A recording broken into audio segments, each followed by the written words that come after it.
اعوذ باللہ من الشیطان الرجیم بسم اللہ الرحمن الرحیم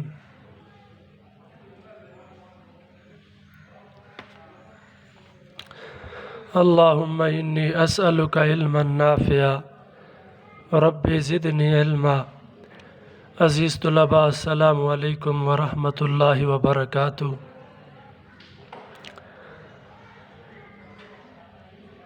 گزشتہ سبق میں جس کا عنوان تھا غزوہ خیبر، عزیز طلباء ہم نے اس کی دہرائی کی تھی، اور ساتھ ہی میں نے آپ کو بتایا تھا کہ غزوہ خیبر سے آپ سے جائزہ لیا جائے گا۔ تو عزیز طلباء، جائزے کے لیے میں آپ کو 2-3 کوسچن دیتا ہوں۔ جائزے کے سوالات دینے سے پہلے یہ ہے کہ آپ نے پراپر حاشیہ لگانا ہے، آئن لگانی ہے، لائن لگا کر اوپر آپ نے یوم دن لکھنا ہے، اور درمیان میں آپ نے جائزہ کی ہیڈنگ دینی ہے۔ سوال آپ کے لیے یہ ہے، سوال نمبر 1، نبی کریم صلی اللہ علیہ وسلم نے خیبر پر کیوں حملہ کیا؟ اور اسی طرح دوسرا سوال ہے، یہودیوں نے سامان جنگ کہاں جمع کیا تھا؟ تیسرا سوال ہے، غزوہ خیبر میں کتنے صحابہ شہید ہوئے؟ چوتھا سوال ہے، قلعہ کموس کس صحابی نے فتح کیا؟ ان 4 سوالات کا آپ جائزہ دیں گے۔ آگے چلتے ہیں نئے سبق کی طرف، جس کی ہم دہرائی کرنے جا رہے ہیں۔ تو آج کے ہمارے سبق کا عنوان ہے طہارت۔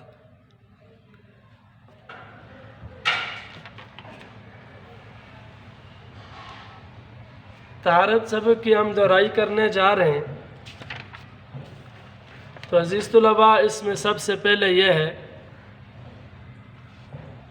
سوال نمبر 1 ہے، طہارت کی اہمیت قرآن و حدیث کی روشنی میں بیان کریں۔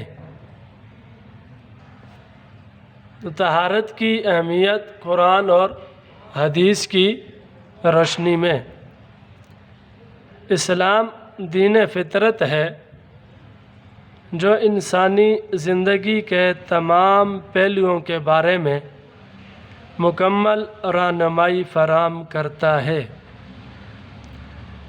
انسانی فطرت طہارت اور صفائی کو پسند کرتی ہے اور ناپاکی سے نفرت کرتی ہے۔ اللہ تعالیٰ کا ارشاد ہے، جس کا ترجمہ یہ ہے، بے شک اللہ توبہ کرنے والوں اور پاک صاف رہنے والوں کو دوست رکھتا ہے۔ یہ ہوا قرآن پاک کی آیت کریمہ، قرآن پاک کی روح سے طہارت۔ آپ صلی اللہ علیہ وسلم نے بھی طہارت اور پاکیزگی کی بہت تاکید کی، اور یہ ارشاد ہوا، آپ صلی اللہ علیہ وسلم نے فرمایا، جس کا مفہوم پاکیزگی ایمان کا حصہ ہے۔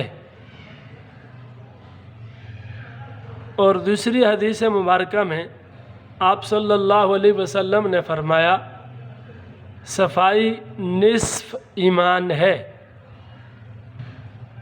تو یہ ہوا طہارت قرآن پاک کی روشنی میں اور حدیث مبارکہ کی روشنی میں۔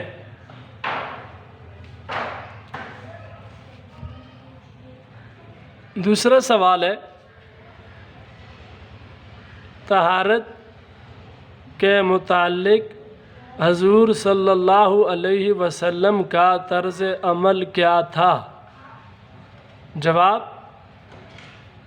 آپ صلی اللہ علیہ وسلم خود بھی ظاہری اور باطنی اعتبار سے پاک صاف رہتے اور صحابہ کو بھی اس کی تاکید فرماتے۔ آپ صلی اللہ علیہ وسلم سر اور داڑھی کے بالوں کو صاف ستھرا اور خوبصورت رکھنے کے لیے ان میں باقاعدگی سے کنگھی کرتے اور ہمیشہ سادہ، صاف اور ستھرے کپڑے زیب تن فرماتے۔ آپ صلی اللہ علیہ وسلم ہمیشہ کھانے سے پہلے اور بعد میں ہاتھ دھوتے اور نماز سے پہلے وضو میں مسواک کرتے تاکہ دانت اور منہ صاف رہیں۔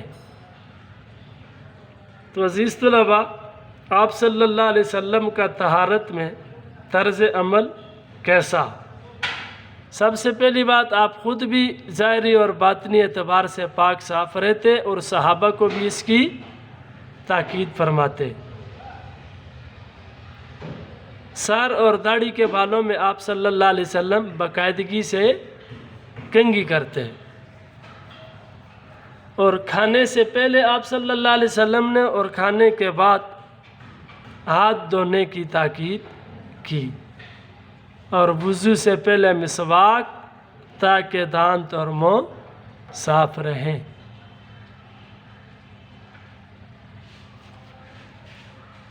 اس کے بعد آگے مختصر سوالات کی طرف آتے ہیں۔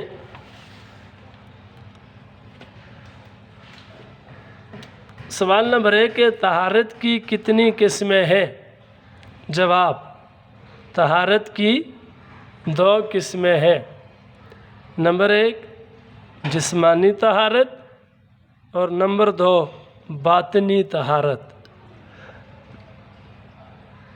نمبر 1 جسمانی طہارت یعنی بدن کو نجاست سے پاک رکھنا، اور باطنی طہارت کیا ہے؟ یعنی اپنے باطن کو شرک، بد اخلاقی اور ہر قسم کے ناپسندیدہ خصائل سے پاک رکھنا۔ تو طہارت کی کتنی قسمیں ہوئی؟ 2۔ نمبر 1 کون سی ہے؟ جسمانی طہارت، اور نمبر دوسری کون سی ہے؟ باطنی طہارت۔ سوال نمبر 2 ہے، طہارت کا مختصر مفہوم کیا ہے؟ طہارت کے معنی پاکیزگی، صفائی اور ستھرائی کے ہیں۔ شریعت کی اصطلاح میں طہارت سے مراد ظاہری اور باطنی دونوں نجاستوں سے خود کو پاک رکھنا ہے۔ دونوں نجاستوں سے خود کو پاک رکھنا ہے۔ تو عزیز طلباء، یہ تھا آج کا ہمارا سبق، جس کا عنوان تھا طہارت اور پاکیزگی۔ تو عزیز طلباء، اس میں ہم نے سب سے پہلے پڑھا طہارت کی اہمیت قرآن پاک کی روشنی میں۔ تو قرآن پاک کی روشنی میں اللہ تعالیٰ کا ارشاد، جس کا مفہوم ہے، بے شک اللہ توبہ کرنے والوں اور پاک صاف رہنے والوں کو دوست رکھتا ہے۔ حدیث مبارکہ میں ہم نے پڑھا پھر پاکیزگی۔ آپ صلی اللہ علیہ وسلم فرماتے ہیں پاکیزگی ایمان کا حصہ ہے۔ پھر ہم نے طہارت کے متعلق نبی کریم صلی اللہ علیہ وسلم کا طرز عمل پڑھا۔ اس کے بعد ہم نے طہارت کی قسمیں پڑھی، 2 قسمیں، نمبر 1 جسمانی طہارت، نمبر 2 باطنی طہارت، اور اسی طرح طہارت کا مختصر مفہوم۔ تو مختصر معنی مفہوم کیا ہے؟ پاکیزگی، صفائی اور ستھرائی کے ہیں طہارت کے معنی۔ اور شریعت کی اصطلاح میں طہارت سے مراد ظاہری اور باطنی دونوں نجاستوں سے خود کو پاک رکھنا ہے۔ یہ تھا ہمارا سبق جو کہ مکمل ہوا۔ اب آپ نے اس سبق کی ہم نے دہرائی کی، آپ نے اس کو جائزے کے لیے تیار رکھنا ہے۔ تمام سوالات کو آپ اچھے سے ذہن نشین رکھیں، اور اسی کے ساتھ آپ کو میں نے جو جائزے کے 3 سوالات دیے ہیں غزوہ خیبر سے، ان میں سوال نمبر 1 ہے نبی کریم صلی اللہ علیہ وسلم نے خیبر پر حملہ کیوں کیا؟ دوسرا سوال ہے قلعہ کموس کی فتح کا واقعہ بیان کریں۔ ان 2 سوالات کا آپ جائزہ دیں گے۔